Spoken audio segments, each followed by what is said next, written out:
A very good evening to you. Thanks for joining us on the first edition of the show for the week. From Lagos, I'm Yemi Adebayo.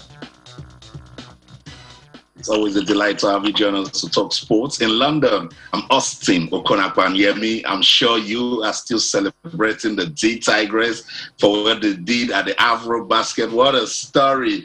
Winning it for the first and second time is good, but doing the tripit is awesome. It is, and that moment will live long in our memories, especially helping us to recover from what happened to Anthony Joshua. A lot of us want to forget that in a hurry. As we speak, Austin, football match is currently going on in the UEFA Champions League. We'll talk about that as well as we move on the show. We're moving towards the time when we're going to have football elections. But then we're still in the moment of celebrating the girls. We'll take a lot of reactions from the reception that they had that was done in their honor by the sports minister. We'll talk about all of that, and it's looking out to be a great show tonight. But first, quickly, let me introduce our partner in the Lagos studio. We'll get around to having one of the key players in the AfroBasket team talk to others. First, let me just quickly introduce Kehinde Idris, who joins us this lovely Tuesday evening. Kehinde, a lot has happened, and we have time on the show to unpack it. But first, thanks for joining us on the show today. It's good to be here, Yemi. I couldn't be here last week for inevitable reasons. Good to be back, and I think I'm back in on a good day where it's celebration, still, you know, in the right place, where the ladies, for me, I celebrate them so well. Some people will say the ladies issue gets to, you know, gets my attention more. If you're doing well, you should get my attention. Yeah, if you do well, you get our attention. And so that's, like I said, it sets the tone for what we're going to be doing today. While we wait to get somebody special that we want to talk about, somebody we've lined up for the show tonight, while we're trying to sort that out, Austin, it feels good that these girls were hosted. Only two of them were around, but some of the words by the sports minister, very encouraging, and hopefully I want to see that happen across sports. This is beautiful. I mean, we keep saying it that whatever opportunity we have to celebrate our women, we must take it. And what a way to, you know, celebrate them. 3-time African champions, undisputed champions, you know, and they did this one in a very special way. Unfortunately, the bulk of the team couldn't make it to Abuja. The two home-based players are right there, have to represent the team. And I love it because I said this is what we need for us to develop women's basketball in Nigeria. First off, there's a lot. Now, this is a big challenge to the Ministry of Youth and Sports Development and the Basketball Federation that we must do more now. Start with the league, then get to the schools. I know we have competitions here and there, you know, by individuals, corporate bodies for the development of basketball, but it should be structured. We should put it into a policy. It should be strategic. We should be deliberate about it and make sure that is a process that will lead into something that will yield long-term results. You know, the D Tigress, what else can they give us? Kehinde, what else do we want these women to do for us to support basketball and take it to the next level? What else? Nothing else, I must say. I was saying it to some colleagues earlier today. I said probably it is time to adjust the hierarchical, you know, positioning for honors, where they say male football, male basketball always gets our attention. Probably it should go to either the female basketball or football or whatever female, and then the Paralympians, or the Paralympians or para-athletes come first, the women come, you know, second, and then the male, because I'm looking at achievements, the joy you've brought to us, the way you have stunned Africa and stunned the world with your, you know, doings over the years. Just recently, the Falcons were celebrated 1999, still feels as fresh as possible because nobody else, no team else has done it in football for Nigeria. 1999 quarterfinals, and we understand what Brazil had to do to be at the semi-final at the expense of the Super Falcons. So when you're talking of, you know, this whole celebrating and putting everything in it for the guys, for the Super Eagles, for the D Tigers, what happens to those who keep doing it? over and over again. The D Tigress had won 3 on the bounce. Now they are looking to clinch the record or equal the record of Senegal, who did 4. And probably we're all here today. Maybe on this same show, Sports Tonight 2025, we will be celebrating the D Tigress being in their home world after winning 5 on the bounce, because it is very doable. They look like the best heads and shoulders above so many other teams. So for me, I think you should honor those that honor should go to in the best way according to your achievements. These ladies keep going out there giving us joy. The same problem Mike Brown faced with the team. There are no NBA players. We don't have the players who won.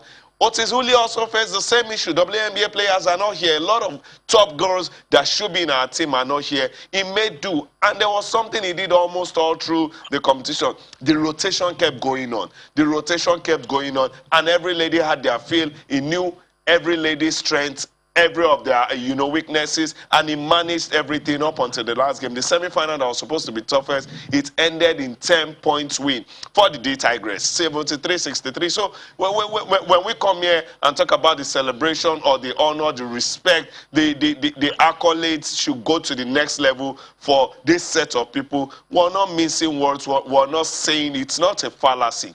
It is fact. It's there. So you just key into it and do that. Yeah.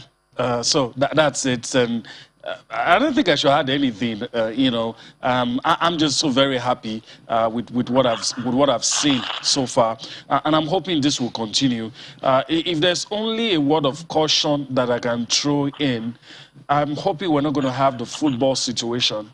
We're getting close. The football situation where we just abandon everything on the domestic scene and rely, because it's a win for Nigeria, yes. I know this might bust the bubble of some people. It's a win for Nigeria, yes, I agree. But how much of the work can we really credit ourselves for? It's food for thought. I don't want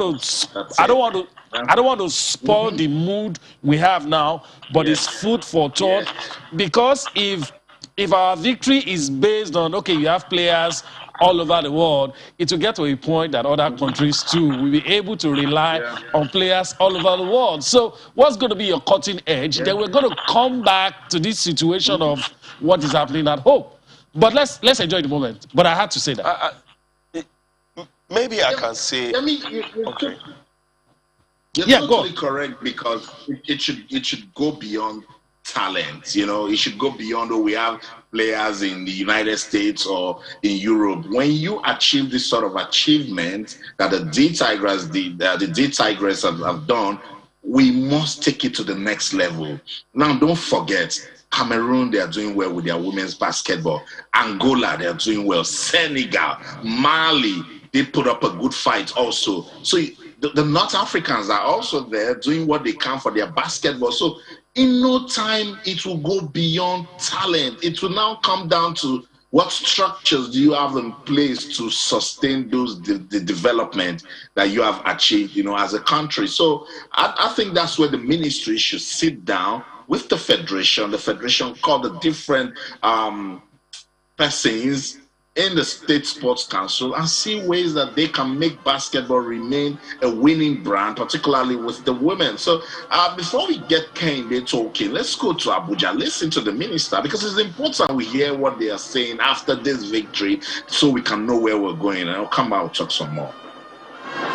Let me recognize the most important people here today, being represented by 2 of the players to my left.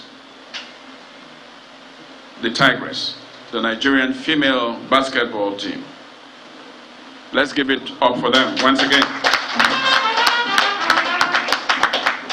Not just doing us proud in Cameroon. You've had the story, you've had their history, you've had the journey so far. That journey took them to the Olympics. But even after the Olympics, they still had the fire in them. And they showed that fire in Cameroon. So I want to congratulate them for winning the AfroBasket Cup. That is the gold. You can see the golden cup here for 3 consecutive times. They have shown rare dominance. The dominance of the female basketball terrain by the Tigress on the African continent, I can say it's now undisputable. It is uncontestable. We have seen the power of also blending home-based players with foreign-based players. That is the DNA of our sports as a country, whether it's basketball, whether it's football, that blend always works for us. I want to thank each and every player on that team, those that went to the Olympics, those that played before the Olympics, those that played in Senegal, those that went to Cameroon. That entire team has always done this country proud. And I know that they have more victories ahead of them. I thank them also for putting Nigeria on the global map of basketball. The same goes for the Tigers, the male basketball team. We must say something for them. You know, both the female and the male basketball teams have done real great. We have seen a new trajectory in basketball in our country. I call it the ascendancy of basketball as a sport. We used to know football as the king of all sports. Well, with these queens now, you know that we have the queens of sports, basketball, and this country can proudly stand up amongst the nations of the world when they talk about being a football nation. We call Nigeria a football nation. I want to declare this afternoon that Nigeria is now a basketball loving nation.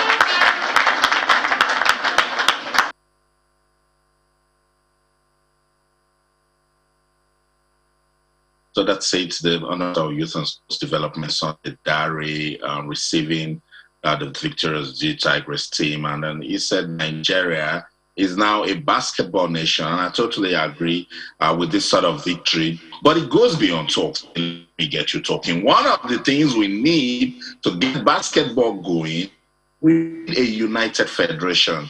Now, is there any way we can overemphasize that, particularly now that we've seen that we need to come together, have a unity of purpose to keep the momentum going? Exactly, really. First, I wanted to commend Yemi. You know, when there is victory, when there is winning on ground, it is easy for everybody to forget all of your problems. But the moment you mentioned, I think that was fantastic. In the time of victory, that is where you should even remember the dark areas. And the dark areas, with that joy, probably with the exuberance, you will be able to channel energy that I've got in you towards that. Then, the question he asked, I think this is the time to understand, like we have also pointed out, sometimes it will boil down to what is happening at home. What can you do from the home before it now gets out there? Because everybody can as well have players everywhere around the world and call them to play for their basketball team. Sure. What other addition or what twist do you have where the home will be the one to play that twist? That is where the problem is. I think it is already obvious. The Basketball Federation doing so well, national level and all of that. But questions are still being asked of your own front. And if anything, by September 30, we should start a new era where there is, number one, there is oneness, there is unity, and number two, the best thing is the gladiators, the home front, should be the biggest winner in all of this. I'm not saying you shouldn't consider Nigerians outside there, but your federation is here, and the guys who are here should enjoy it the most. All right, yeah, that's. I mean, we're going to have to get to that, but let's probably enjoy some of the moments. Victory is hard earned, so we have to enjoy it. But of course, it's 2 days to the election that Austin talked about, so there's no way we won't have to go back to this little matter of putting our house in order. Well, Austin hinted earlier, just two of the ladies were around, the home-based, the ones that are based here, were able to attend that reception. Let's listen to the two of them talk about how happy, how elated they are that they are able to contribute their quota, help Nigeria do the repeat that we've always wanted, and well, I mean, what they're looking towards in terms of the future of basketball. Let's do that and come back for more Sports Tonight. It's always a thing of joy to represent Nigeria. I really appreciate the great opportunity given to me and my other colleagues. We have women that are ready to give it all on the court. One, I love the spirit of the team. We have great team spirit and we have great support from the management. It's a great experience because I learned a lot from the senior players there I met. I learned a lot of things, and it's my first time to be there, which I'm back with medal. I would say now I am a one-star general with a medal of Afro basket, which I won the gold medal. All right, it's their time to shine. Nobody can deny that. If she says she's a one-star general, I agree. And she will probably go on to earn more stars in our rank. And you just listen to Moriana, to Musa and Nkechi Akaragwe, the two ladies that are based here. And so, like I said, we're enjoying the moment, but while we are enjoying the moment, let's also think about the things we need to do to turn things around, especially considering that we're just 2 days away from the election, and if we don't get it right, we're still going to be mixed in all of this. And I can see Austin nodding. I'm sure he agrees with what I said. We just need to get it right. Yep. And I mean, the part where I always come in is when, officials or administrators, use their selfish means or greed to, mess up the good works of these athletes. So the ministry will be meeting with officials of basketball in the country. And with that, they've said Engineer Musa Kida should resign as the chairman of the caretaker committee. I'm sure the ministry is trying to put some level of balance in that conversation. But in that conversation, they must consider the growth of basketball. They must consider the efforts of these ladies that, look, we need to do more. For instance, in Nkechi, the only thing, if I was in Nkechi, I would go whisper into the ears of the minister and say, look, we don't even have a league. We don't have a viable league, so there's no structure in place where we can actually use to sustain this momentum. So I'm hoping that meeting tomorrow will be a productive one because the disunity in basketball, the infighting has actually been a terrible factor and has limited the growth of the sport in Nigeria. Yeah, that is true. And I'm hoping, while you were saying what you said just now, what came to my mind before we go on a break, and we're going to be going shortly, is he doesn't need to be told to step aside if he's contesting. He should. But I'm very sure in the days to come, it's going to be clear. If indeed he is contesting, he doesn't need any person to say resign. So I don't know. It will get clearer to us. And like I said, I agree with you 100%. We should put the interest of the real actors. We should put it above selfish interest. If you love the game, you should be able to take a back seat so that these ladies can grow. Yeah, that's what it is, and if you are custodians of the sport, you should think about development. You should think about sustaining the momentum. Nobody should think about their selfish motives, or nobody should be thinking about, what is in it for me. Think about basketball. Think about development. And I think that's what should lead that meeting tomorrow with the stakeholders of basketball in Nigeria. The ministry should take a leadership stance and say, enough of this. We want peace in basketball in Nigeria. We want unity, just so we can take basketball in the country to the level where it will be termed admirable because of the things that we are achieving now. There is the World Championships next year for the ladies in Australia. There is the Commonwealth Games also. So there's a lot of,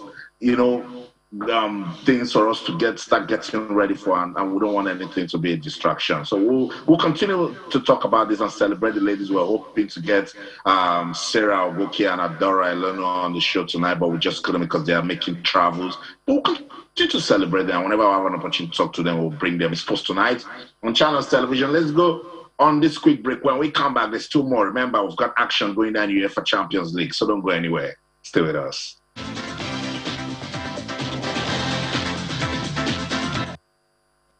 Welcome back, Sports Tonight on Channels Television. We're celebrating Nigeria's D Tigress for their achievements at the AfroBasket Championship. They won it in 2017. They won it again in 2019, and they did it three-peats just days ago in Cameroon. And Kehinde, before we listen to Engineer Musa Kida, how special is this three-peat victory for women's basketball in Nigeria? I think it's special. Started from the semi-final for me.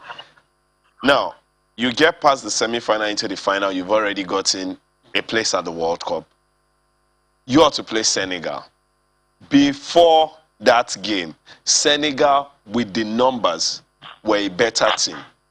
Yes, with the numbers, they accrued over games before that semi-final. They were the better team. So the D Tigress were up against a team that seemed better than them with numbers. So what will you do when you come up against them? And then they went into that game. First quarter, second quarter, third quarter. Very, very beautiful basketball. The fourth quarter, it was like, management. And then you ended up with 10 points. This is a Senegalese team that started to go ahead and win. And then if you do not get past the Senegalese, you won't even get to World Cup to talk more of doing the three-peats, talk more of winning the AfroBasket. So that was the hardest job. Get past the best team yet in the tournament, and then you go to the final. Then also, the fact that I think this is the first time we're this much disenfranchised, where we can have our best of ladies, coming all together. So the question was asked, how will this Nigerian team that solely depends on foreign-based players and all of that, who hold their own so well against the best of Africa, who have a viable league, who have so many players coming from there? So you just must know what to do at this point. And then Otisuli, knowing all the peculiarity with the players he's got, came together, did one or two, and we got to this point. Really, I think for me, because it's coming from a hard place, it makes it even sweeter. Yeah. All right. So, we have to enjoy the moment. While we're doing that as well, we still have to pinch ourselves and come back to reality. And the reality is we have to get it right with the elections. We have to get it right with the game. And football has shown us, you might have the stars now. Things change. Things change. In the next 2-3 years, Senegal may have all the big players. So what happens then? You have to grow the game. And if there's anything we should learn from South Africa, is that it pays when you do the work. It pays when you do the work, you get to get the result. And I listened to the Honorable Sports Minister, and he said he can safely announce now that we're a basketball nation. I'm in no place to tell him what to say, but I think I can say I would rather prefer if you say we are a multi-sport nation. And so let all the efforts go towards all the sports. And so be a big umbrella, and so that we can smile. We're here talking about basketball today. Hopefully we'll do that for rugby, taekwondo, all the others, cricket. We can get it done, and it is very possible. And I hope, Austin, will not be here putting out the fires. I'm really tired. I want to be talking about repeats, talking about breaking records, not talking about house cleaning, putting out the fires, and begging people to do what they know they should be doing. Yeah, that's it, because we want to talk about development. We want to celebrate these ladies and celebrate them properly. And you made a good point about Nigeria being a multi-sport country. That's the focus, because that's what we were back in the day. So we must find out where we got it wrong and start, repairing it once again. And again, we shouldn't only talk about a sport when we win. We should build structures. You should prepare. It's about long-term planning. We'll keep quiet and then until somebody wins, and then we'll now want to jump into it and start talking. No, that's not it. It should be deliberate planning. Look at what South Africa. See what South Africa is doing with women's basketball and women's football. You can tell it's deliberate planning. I was seeing the result. Look at what Tunisia they're doing with their men's basketball. Deliberate planning. And then it's ripping. They're getting to rip from it now. So that's what Nigeria must learn to do. Let's give attention to sports development, all around, make it a business, think about ways that we can put the right people into leading sport in Nigeria. And we will get back to those glory days, but it takes a lot of hard work. Yeah, it does. It takes a lot of hard work. So, all right, no pain, no gain. That's what they say. Let's quickly listen to, I mean, while we're talking about the ladies, there is no way the guys will not feature in the discussion. And of course, the former, I think it's right to say former, he might be the president in the next few days, but as it stands now, we can still say former if he steps down from his position as the caretaker chairman. Musa Kida, talking about the Tigers, the men's team, talking about them, and of course, expecting improved performances and also celebrating some of the things they've done in recent time. Let's listen to him and we'll come back for more on Sports Tonight. A national basketball team is beating America in America, for me tells loads. It was not a fluke because 2 days after, Nigeria beat Argentina, the 4th-rated country in the world. Pound for pound, shot for shot, dunk for dunk, and I also say block for block, we played and we won them. So yes, going into the Olympics, I would have wished we continued that trajectory, but you can see it's tangent up. It's never straight up, but it's tangent up. We will keep on going. We will keep on trying to improve all the areas of our game, technical, presence on court, having the necessary resources in terms of technical coaching and all that on the court. So I do think invariably our program, our basketball program for the men is going to go up and up and up. The next Olympics, I do think that if we are motivated to do exactly we did now and improve on it, our boys should appear on the podium. All right, says our boys will appear on the podium if we continue. And I agree. But let's put in the work. We'll see the results. That's right. To put in the work. For instance, we did what we did with the preparation for the Olympics. We beat Argentina. We pushed some of the big teams, defeated the United States of America, and then the Olympics itself. You could tell that when it came to the real deal, the Tigers started asking questions, and I can't blame them because I keep saying it at major competitions, it goes beyond talent. And after the Olympics, what happened to us at the men's Afro basket? It started reminding us of our problems back home. So there's a lot of smart work, intentional planning, deliberate planning. So it goes beyond work. I understand that they might have good plans, but maybe we're talking too much. It's time to work. It's time for action. And I'm sure, Kende, you agree with me. I totally agree. I completely do agree. There is something called science of the sport.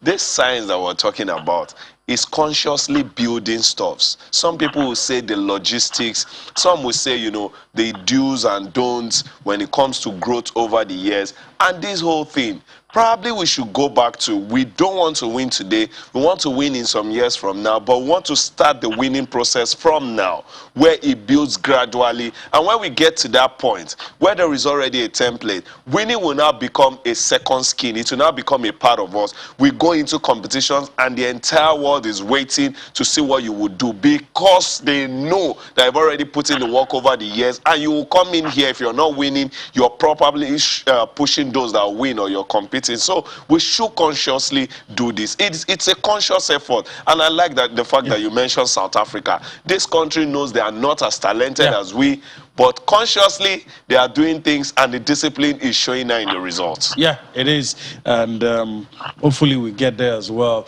All right, let's move on the show. In the last few days, probably weeks, there's the special recognition given to the 1999 Super Falcons squad. Everybody commended that gesture, but there's one thing that stuck out like a sore thumb, was the conspicuous absence of the coach of that particular team, Ismaila Mabo. And Austin, I'm very sure you still have your thoughts on the issue. Before we listen to the man, we caught up with him because we had to get his own side of the story. But a lot of people have said that was a messy way of handling that situation, especially if the person is still around, not dead, still around. It was a bit messy.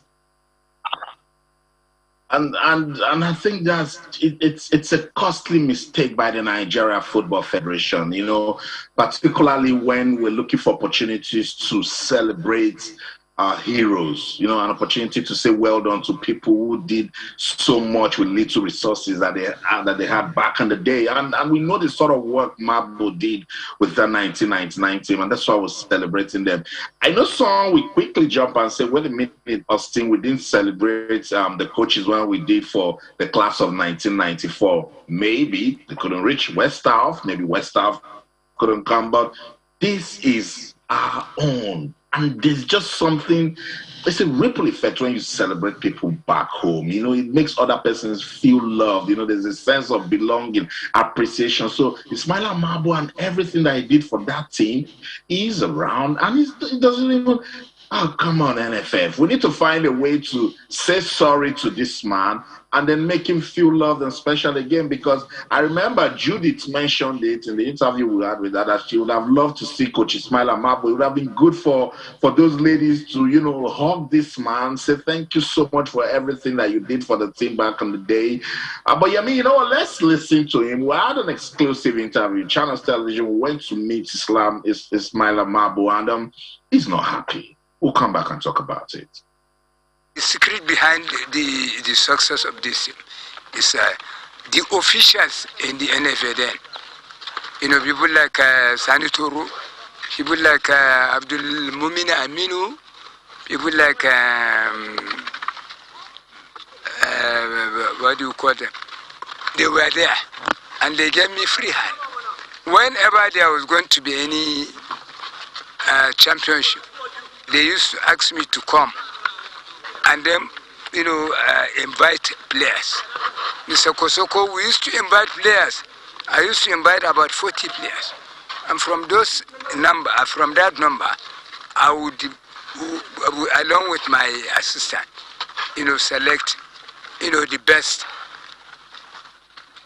best that could represent, Nigeria.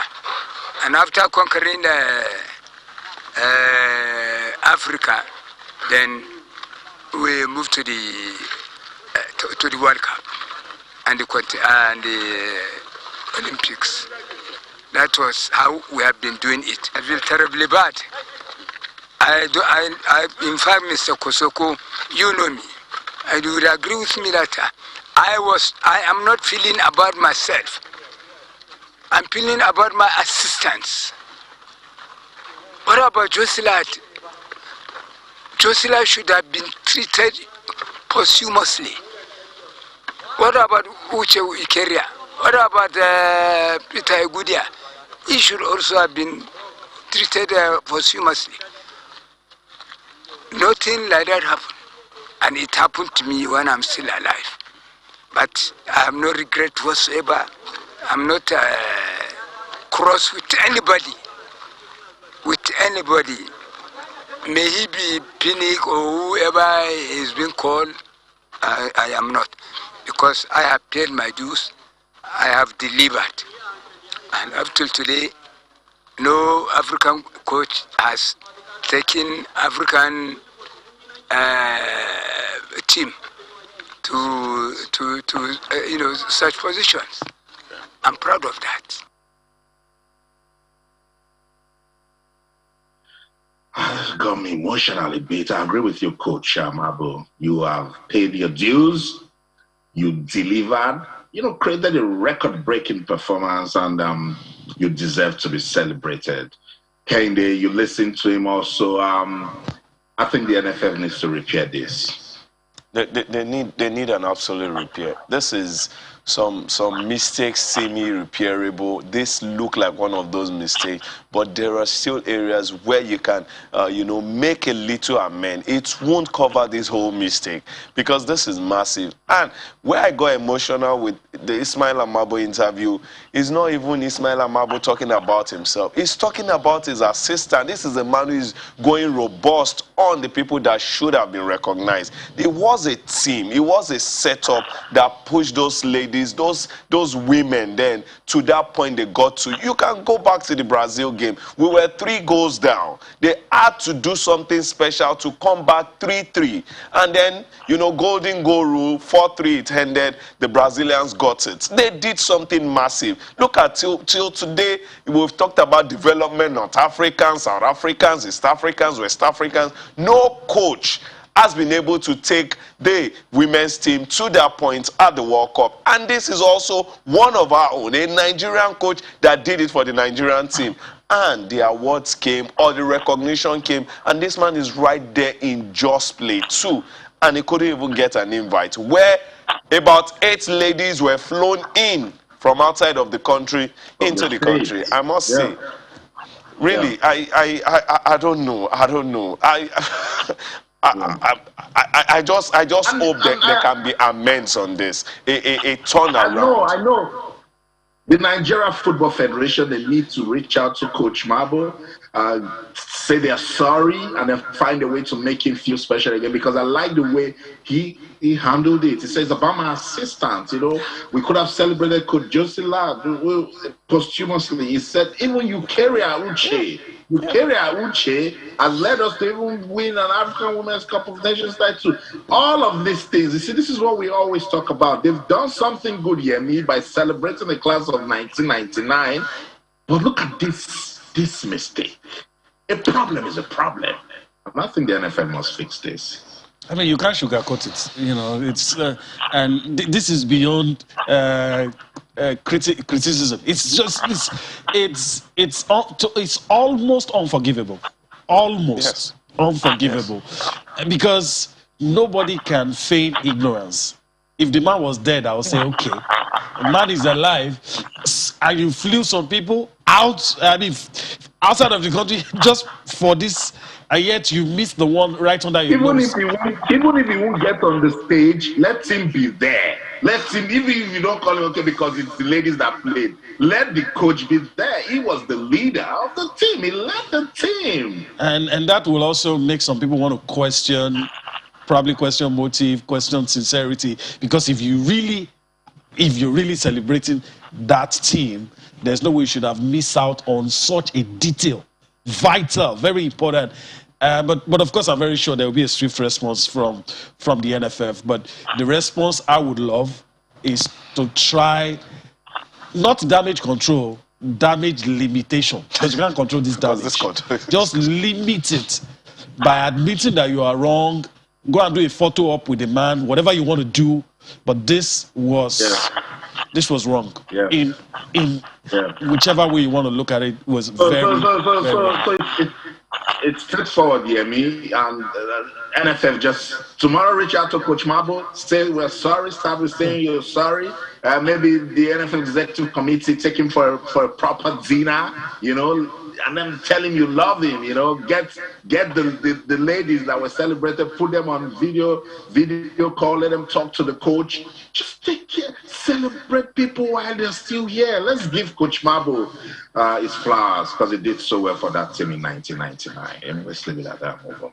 Yeah, let's leave it at that and move on. Let's also talk about something that we've always been looking forward to. Happens every year, and we're talking about the Pitch Awards. And of course, they're looking at innovations. They're looking at bringing some things to the awards. And of course, there was a press party today. And of course, Shino Phillips, the brains behind the Pitch Awards, had one or two things to say, especially with regards to innovation. We're looking forward to the 8th edition, and it's going to be held next year, March. Let's just listen to Shino Phillips share his thoughts and ideas. We'll come back for more on Sports. Since the Nigeria Pitch Awards came on board, we have observed a renewed interest in identifying with a credible reward system by members of the football community, notably the Super Eagles, footballers, officials, and sports journalists, as they look forward to the annual celebration of talent, industry, commitment, and patriotism. Making the right decisions about who to reward and honor has always been the bane of most awards. As organizers, we decided to leave this all-important decision to the professionals, the sports journalists. In all, over 170 sports journalists across the country have been involved in the voting process at different times. The 8th award ceremony is tentatively fixed for Saturday, 26 March 2022, venue to be announced.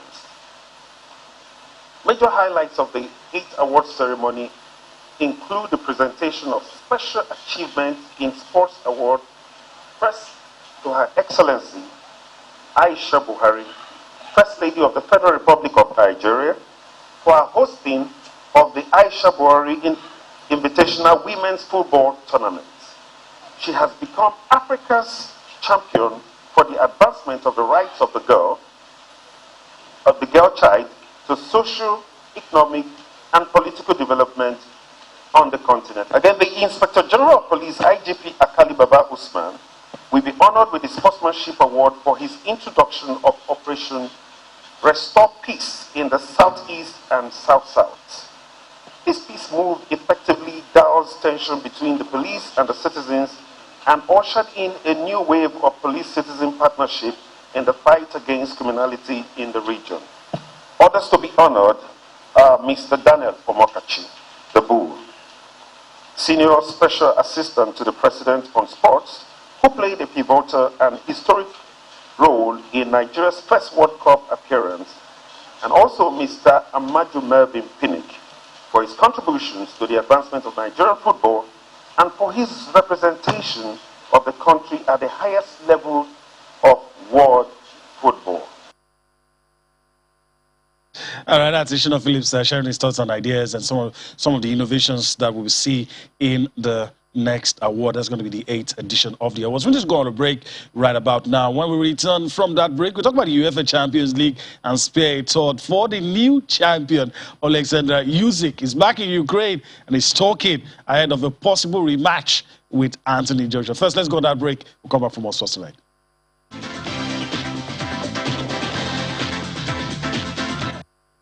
Welcome back. Welcome back. We're getting very, very exciting discussion in the studio, but I'm going to let you in on that. Let's go to the UEFA Champions League quickly and take some updates, situation reports across all the venues. 2 matches already concluded. You already know the results. Ajax was able to defeat Besiktas 2-0.